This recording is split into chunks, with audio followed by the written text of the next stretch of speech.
Baik, Assalamualaikum warahmatullahi wabarakatuh. Tema kita kali ini yaitu tentang pengendalian hama dan penyakit kakao. Jadi sub pembahasan kita kali ini ada 3 sub pembahasan yang akan kita bahas.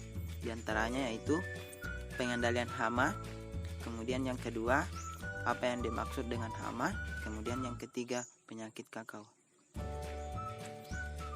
Iya, kita ke pengendalian hama dulu. Apa sih itu pengendalian hama?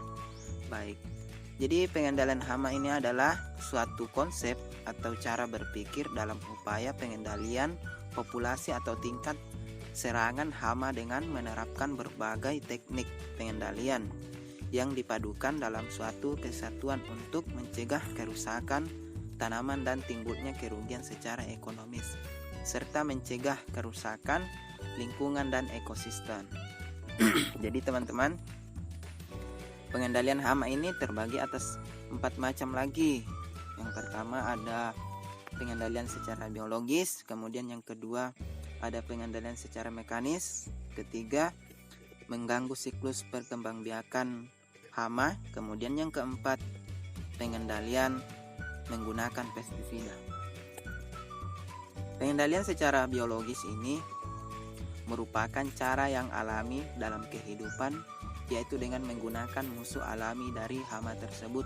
Misalnya kita melakukan pengendalian hama seperti tikus atau tupai, kita menggunakan musuh alaminya seperti menggunakan burung hantu. Kemudian yang kedua, pengendalian secara mekanis. Pengendalian secara mekanis ini yaitu pengendalian hama yang dilakukan secara langsung dengan menggunakan tangan ataupun dengan bantuan alat dan dengan menggunakan mesin pertanian. Kemudian yang ketiga, mengganggu siklus perkembangbiakan hama. Jadi perkembangbiakan serangga dan hama dapat hidup di tempat selain lahan pertanian, yaitu misalnya di saluran irigasi dan pengairan. Untuk mencegah siklus perkembangbiakan hama tersebut, kita harus menjaga kebersihan irigasi dan pengairan kita agar tidak lembab dan tidak mudah diserang oleh hama. Karena seperti yang kita ketahui bahwa di tempat yang lembab atau di suatu lahan yang lembab akan mudah diserang oleh hama. Kemudian yang keempat, pengendalian dengan menggunakan pestisida. Penggunaan pestisida dalam pengendalian hama tersebut ini dengan melakukan penyemprotan. Penyemprotan pestisida ke lahan pertanian merupakan cara yang paling mudah dan yang paling banyak digunakan petani pada saat ini. Namun kita harus berhati-hati juga dalam memilih pestisida yang akan kita semprotkan. Oke, kemudian yang kedua atau bagian B yaitu apa yang dimaksud dengan hama. Hama ini adalah suatu organisme atau seluruh organisme yang merugikan atau dapat mengganggu dan mengurangi hasil pertanian, baik itu di perkebunan maupun di tanaman hortikultura, itu secara umumnya. Kemudian menurut NAS 1978 bahwa serangga dikatakan hama apabila serangga tersebut mengurangi kualitas dan kuantitas bahan makanan, pakan ternak, tanaman serta hasil pertanian. Jadi berdasarkan menurut NAS di atas, menurut para ahli ini, dan ada juga menurut para ahli atas nama Smith tahun 1983 yang mendefinisikan hama sebagai organisme atau agens biotik yang merusak tanaman dengan cara yang bertentangan dengan kepentingan manusia. Jadi dapat kita tarik kesimpulan bahwa hama merupakan seluruh organisme hidup yang mampu mengurangi produksi tanaman pertanian, biasanya berupa serangga yang mudah dikenal dengan atau mudah dilihat dengan mata dan jelas tanpa alat bantu. Kemudian kita beralih ke jenis-jenis hama. Jenis-jenis hama ini ada 7. Yang pertama adalah ulat kilan atau Hipposedia invixaria. Hama ini merupakan hama yang termasuk dalam famili Geometridea. Hama ini menyerang pada saat tanaman berumur 2 hingga 2 bulan. Hama ini memakan daun muda tanaman kakao dan disisakan hanyalah bagian tulang daunnya saja. Nah, untuk cara pengendaliannya ini dapat kita lakukan dengan cara penyemprotan pestisida nabati. Selain itu, pestisida nabati juga bisa diaplikasikan sebagai langkah pencegahan sebelum terjadi serangan hama tersebut. Jadi, teman-teman, sebelum terjadi serangan hama tersebut kita bisa mencegah dengan melakukan penyemprotan nabati. Kemudian yang kedua, ulat matahari. Parasa lepida dan Clonate diducta. Hama ini merupakan hama yang menyerang pada bagian daun muda, kuncup daun, dan juga buah kakao yang masih muda. Nah, untuk cara pengendaliannya ini kita perlu melakukan penelitian untuk cara pencegahan ini, seperti kita mengamati tanaman tersebut.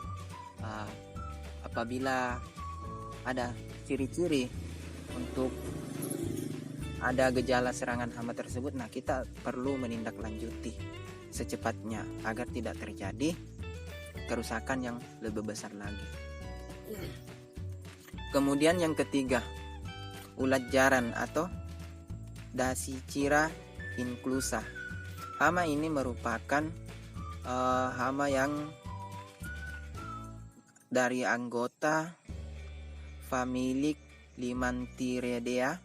Hama ini memiliki bulu gatal pada bagian dorsal mirip seperti rambut pada leher kuda.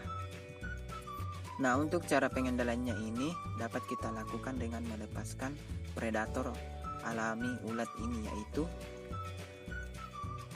Apenteles mendosat, atau juga dapat dengan melakukan penyemprotan menggunakan pestisida nabati.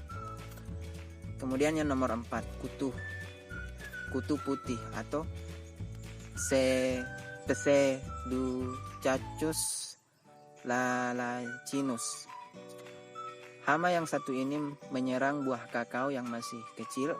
Bagian buah yang pertama adalah bagian pangkal buah, selanjutnya menjalar ke bagian mudah lainnya.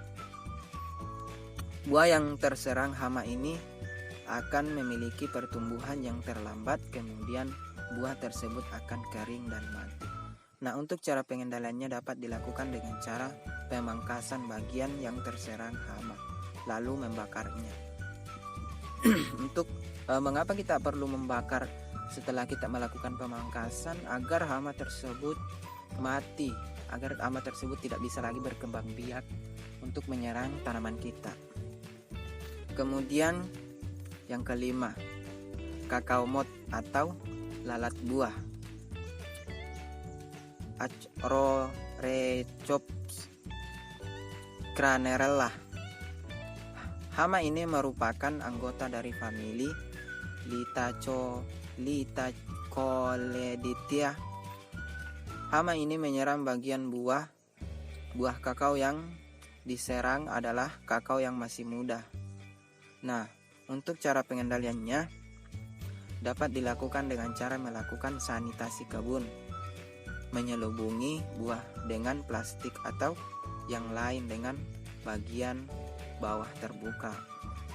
Untuk cara pengendaliannya ini yang dimaksud adalah kita membungkus buah kakao yang masih kecil agar tidak terserang penyakit tersebut atau hama tersebut. Itu maksudnya. Kemudian yang keenam, penggerek buah kakao, Conomorpha cramerella. Hama ini biasanya menyerang buah yang memiliki panjang sekitar 8 cm. Buah yang terserang akan memiliki belang kuning, hijau, atau kuning jingga. terdapat lubang bekas keluar larva.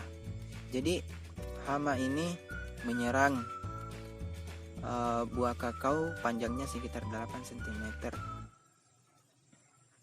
Nah, untuk cara pengendaliannya dapat kita lakukan dengan cara melakukan pemangkasan juga, mengatur waktu panen, melakukan penyelubungan buah, atau juga dapat penyemprotan pestisida nabati. Nah, jadi penyelubungan buah ini sangat banyak fungsinya. Selain mencegah hama juga dapat melindungi dari kerusakan-kerusakan, misalnya serangan dari hama lain atau serangan hama-hama yang dapat membahayakan tanaman kita. Kemudian kita ke nomor 7, yaitu kepik penghisap buah atau Helopeltis spp. Nah, inilah dia hama yang paling sering dijumpai di petani, khususnya di petani kakao, pekebun kakao. Ini sering diperbincangkan, dan inilah hama yang paling berbahaya. Jadi untuk hama ini biasanya dia menyerang, dampaknya akan bercak cekung dengan warna coklat kehitaman dan ukurannya sekitar 2 hingga 3 mm. Biasanya bercak itu berupa pada ujung buah. Jadi biasanya yang diserang hama ini akan bercak pada ujung buah tersebut, ujung buah kakao tersebut. Ini akan dapat sangat merugikan petani atau merugikan kita dalam pembudidayaan tanaman kakao.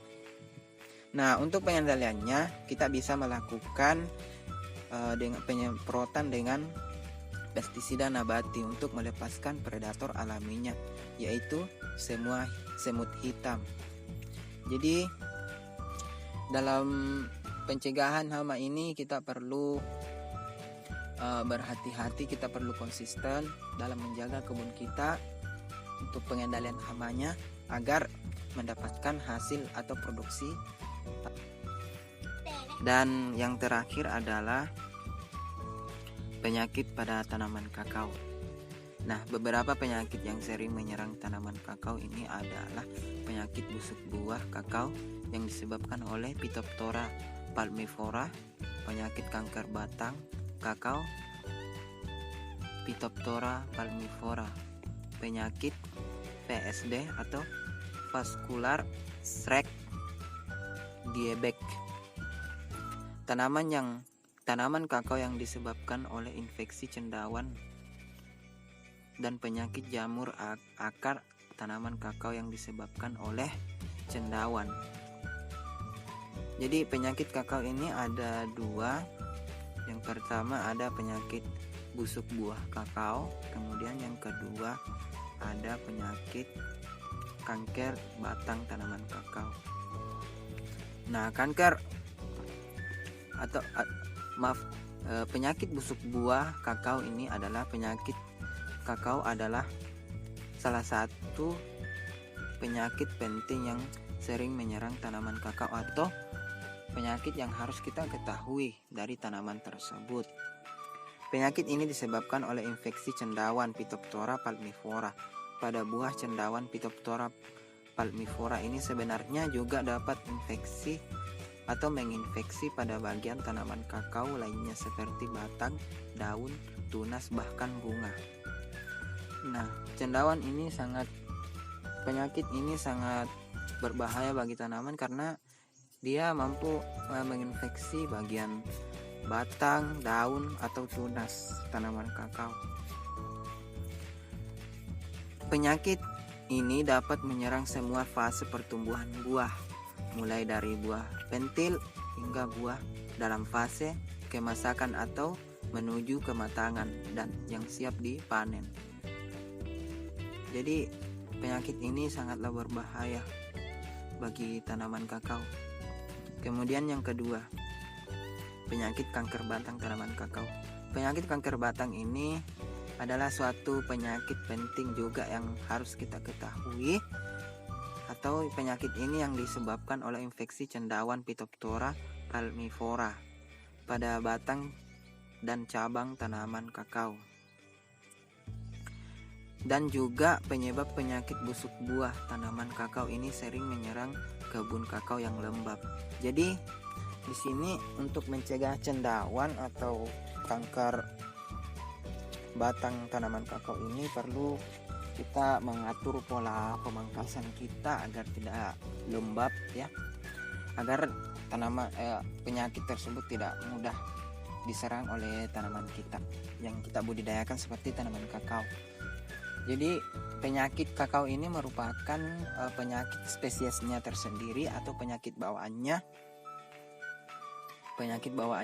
yang pada saat ini jika kita memperhatikannya dan mencari hal-hal yang baru untuk pencegahan penyakit ini, kita bisa mencegahnya dengan melakukan pemangkasan secara teratur, panen yang teratur, apalagi pada saat-saat ini yang musim tidak menentu, kadang hujan, kadang kemarau.